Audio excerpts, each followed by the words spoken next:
Kenapa Nabi Muhammad SAW tidak pernah azan? Sebab yang pertama, karena dalam azan itu ada panggilan hayya 'alas shalah dan panggilan hayya 'alal falah. Ini adalah perintah.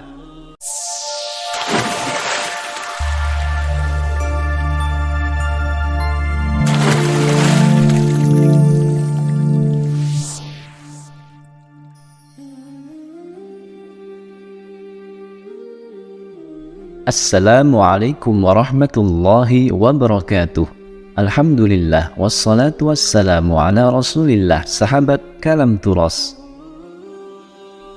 ikhwani fillah yang dirahmati Allah, pada video kali ini kita akan membahas kenapa Nabi Muhammad SAW tidak pernah azan walau sekalipun selama beliau hidup.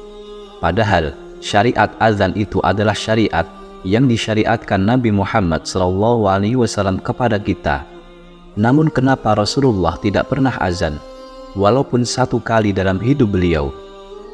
Teman-teman yang dirahmati Allah, azan adalah amalan yang sangat agung sekali, dan Nabi Muhammad SAW mempunyai 4 muazin sepanjang hidup beliau, 3 di kota Madinah dan 1 di kota Makkah. Adapun di kota Madinah terbagi di 2 masjid. Yang pertama, Masjid Quba, dan kedua, Masjid Nabawi. Adapun di Makkah, ada di Masjidil Haram. Di Masjidil Haram, Nabi Muhammad SAW memerintahkan Abu Mahzurah untuk menjadi muadzin tetap. Dan dari sini, Nabi SAW mengajarkan kalimat taswib, yaitu as-salatu khairum minan naum. Kemudian Nabi SAW menempatkan muadzin kedua di Masjid Nabawi. Pertama, Bilal bin Rabah yang disebut Imamul Muadzinin, imamnya para muadzin. Dan yang kedua, Abdullah ibnu Ummi Maktum. Adapun di Masjid Quba, Nabi SAW menempatkan Sa'ad al-Kharrazi. Sa'ad al-Kharrazi adalah Maula Ammar bin Yasir. Itulah 4 muazin yang pernah ada di zaman Nabi SAW. Walaupun yang masyhur sampai saat ini adalah Bilal bin Rabah. Teman-teman yang dirahmati Allah, kita bahas sedikit di antara fadilah azan. Yang pertama, azan sebaik-baik ucapan manusia. Ketika Allah Subhanahu wa Ta'ala turunkan ayat, siapa lagi lebih indah ucapannya dibandingkan orang yang menyeru manusia ke jalan Allah dan amal soleh, dan mengatakan, sesungguhnya saya adalah orang-orang beriman. Ayat ini turun kepada para muazin ketika Allah Subhanahu wa Ta'ala mengatakan, waman ahsanu qawlan, siapa lagi yang lebih indah ucapannya. Maksudnya, siapa lagi yang lebih indah dari para muazin. Kemudian fadilah azan yang kedua, al-muadzinuna atwalu a'naqan yaumal qiyamah. Para muazin itu lehernya panjang pada hari kiamat. Sebagian ulama ada yang membawa kepada zahirnya, artinya makna itu dilihat dari hakikatnya. Karena pada hari kiamat orang-orang tenggelam dengan keringatnya, sehingga para muazin ini tidak akan tenggelam kepalanya karena lehernya yang panjang. Ada juga yang mengatakan makna leher panjang ini maksudnya memiliki kedudukan tinggi kelak pada hari kiamat. Kemudian fadilah yang ketiga, tidak secara langsung bahwa muazin itu sedang mengusir syaitan. Karena syaitan apabila mendengar suara azan, maka setan akan lari terkentut-kentut. Dan itu berdasarkan hadis Nabi Muhammad SAW, idza nudiya lis-shalah adbaru syaitan walahu dhurat. Jadi apabila seorang muazin mengumandangkan azan, maka syaitan akan lari terbirit-birit sambil mengeluarkan kentut. Kemudian fadilah yang keempat, suara muazin itu adalah suara tauhid. Karena dalam kumandang azan, di situ ada 2 kalimat syahadat, asyhadu an la ilaha illallah wa asyhadu anna muhammadar rasulullah. Kemudian para muazin akan diampuni dosa-dosanya dan akan dijamin masuk surga. Dan banyak lagi fadilah muazin, tetapi kita kembali ke pembahasan kenapa Nabi Muhammad SAW tidak pernah azan walaupun satu kali. Padahal Nabi SAW yang menjelaskan keutamaan yang luar biasa tentang keutamaan azan ini.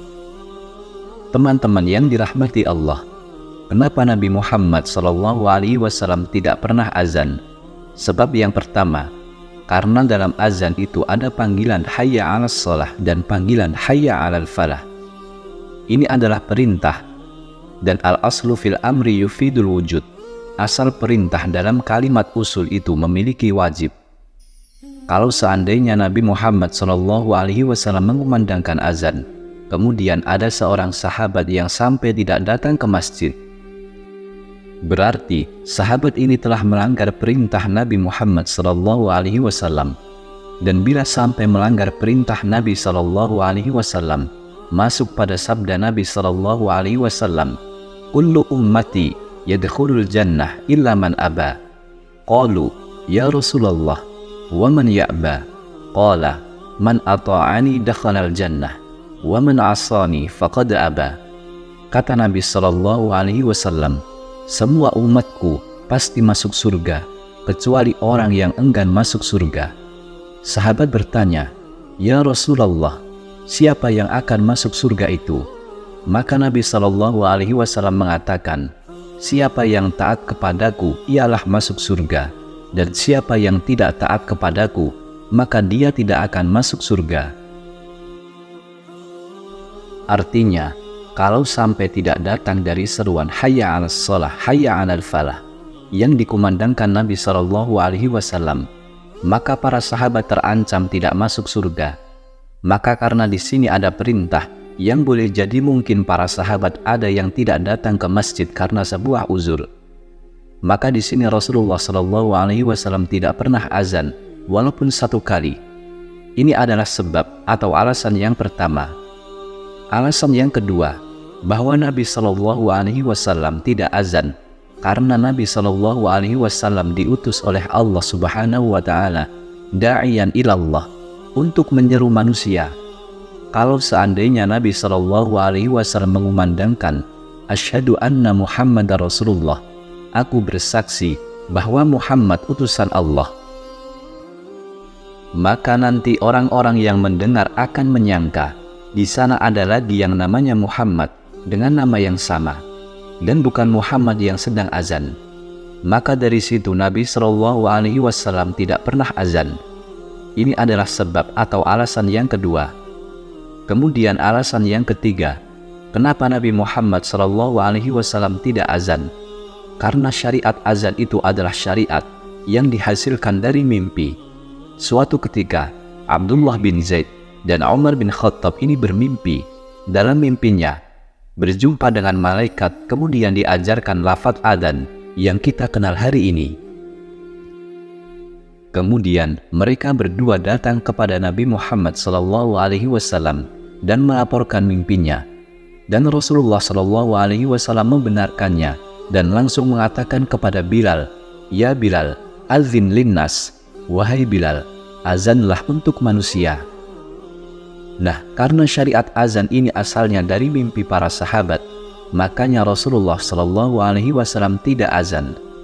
Tapi Rasulullah SAW mewakilkan azan kepada Bilal, Abdullah ibnu Ummi Maktum, Abu Mahzurah, ataupun Sa'ad al-Kharazi radhiyallahu anhum.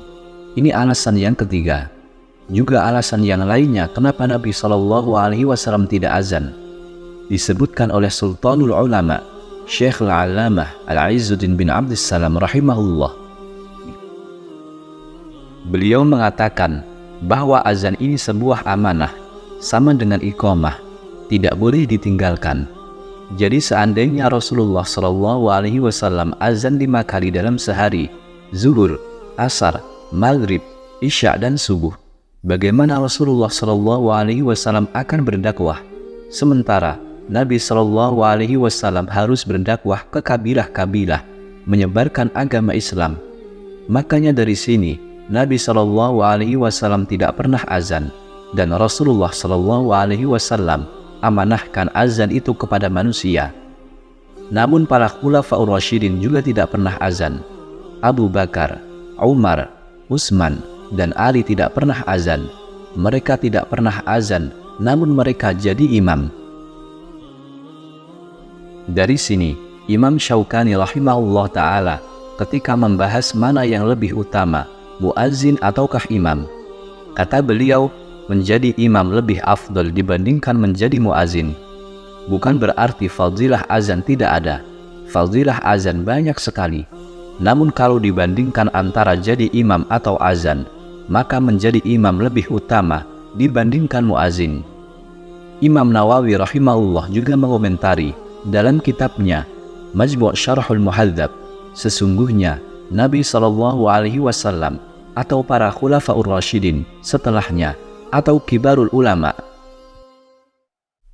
banyak ulama-ulama besar setelah khulafaur rasyidin, mereka tidak pernah azan, namun mereka menjadi imam sholat. Kenapa? Karena kesibukan mereka memperbaiki maslahat kaum muslimin, sehingga mereka tidak menjadi muazzin, tapi diberikan muazzin kepada yang lainnya. Adapun imam, kata Imam Nawawi rahimahullah, ammal imamatuh fala budda lahum min salatih. Adapun imam, maka sebuah keharusan mereka menjadi imam bagi salat manusia. Inilah diantara kenapa Nabi SAW tidak pernah azan satu kali pun seumur hidup beliau SAW. Teman-teman yang dirahmati Allah, semoga ini bermanfaat. Wallahu a'lam. Wassalamualaikum warahmatullahi wabarakatuh.